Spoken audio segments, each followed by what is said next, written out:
Arroyo Rangunia ফুয়া সকল অনারার মাঝে আজ ছোট্ট করে ভিডিও লিয়ে এলাম। হারণ এই শান্তিনিকেতনের মিষ্টি যে হাইয়ে তে একবার নাম করে গিয়ে হারণ আজ ভিডিওটা তোরার মাঝে শেয়ার কিলে করে যারা না শুধু শান্তিনিকেতন মিষ্টি যে তেল্লাই শান্তিনিকেতন মিষ্টি যারা হাইয়ে তারা হনদিনও ভুলতো না। শান্তিনিকেতনের মিষ্টি এত সুন্দর মিষ্টি বানায়, এত সুন্দর ছানা ছানা মিষ্টি তৈরি করে। আসলে সত্যি বলতে শান্তিনিকেতনের মিষ্টিগুলো অনেক সুস্বাদু, কারণ এই সুস্বাদু মিষ্টি খেতে আমাদের শান্তিনিকেতন অনেক দূর থেকে মানুষ চলে আসে।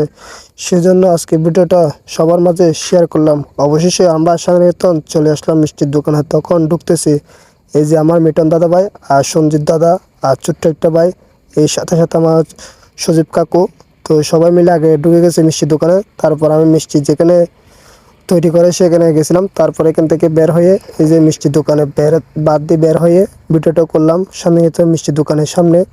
তো আসলে মিষ্টি খাওয়াচ্ছে আমার কাকু সজীব কাকু, সেই জন্য মিষ্টির দোকানে চলে আসলাম। আর ছোটো ভাইটা কী করতেছে দেখেন আপনারা ভিডিও যখন করতেছি তখন। তো অবশেষে আমার সব দাদা এখানে তাকায় যাচ্ছে, কারণ আমি ভিডিও করতেছি সেই জন্য। তো অবশেষে আমরা ভিতরে চলে যাবো এখন কিছুক্ষণ পর। এখানে কিন্তু আসলে শীতকালীনের দোকানে, সেজন্য এখানে বসতে পারলাম না, সেজন্য বাদ দিয়ে বের হয়ে দাঁড়াচ্ছিলাম কিছুক্ষণ পরে সেখানে আবার ভিতরে চলে যাব। আসলে শান্তিনিকেতনের দোকানে মিষ্টির দোকান আসলে খুবই ভালো লাগে। তারপর অবশেষে আমরা ভিতরে চলে যাচ্ছি এখানে মিষ্টি খাওয়ার জন্য।